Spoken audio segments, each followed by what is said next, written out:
સાબરકાંઠા જિલ્લાના હિંમતનગર ગ્રામ્ય પોલીસ સ્ટેશનમાં 9 તારીખના રાતના 10 વાગ્યા આસપાસ 3 માસની બાળકીના અપહરણનો બનાવ બનેલો।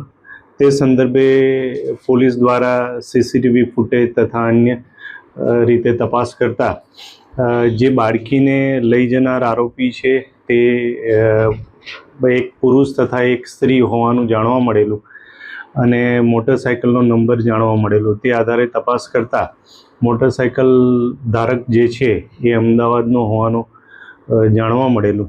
તે આધારે એલસીબીની ટીમે તપાસ કરેલી અને શાહરૂખ મિયા મલિક તથા તેની પત્ની શબાના મલિક એ બંનેની બાળકી બાબતે પૂછપરછ કરતા બાળકી પોતાની નહીં હોવાની અને જે આ બનાવ બનેલો તે બાળકીને એ લોકો લઈ ગયા હતા આરટીઓ સર્કલ પાસેથી।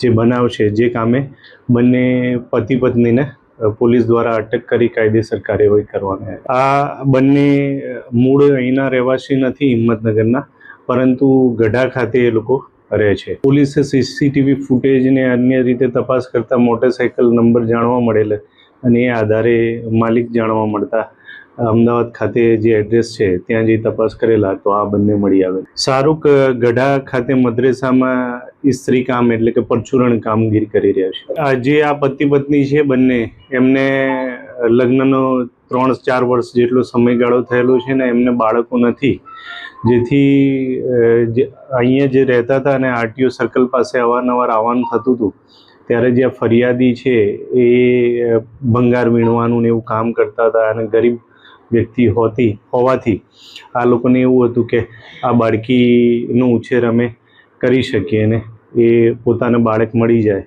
એ એમનું મનમાં વિચાર હતો।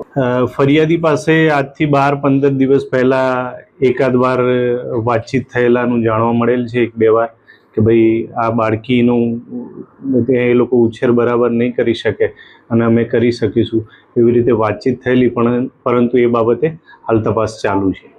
બાળકીને લઈને આ લોકો અમદાવાદ ખાતે જ ગયેલા। બાળકી પોતાના બાળકો ન હતા એટલા માટે જ રાખવા માટે જ લઈ ગયેલા।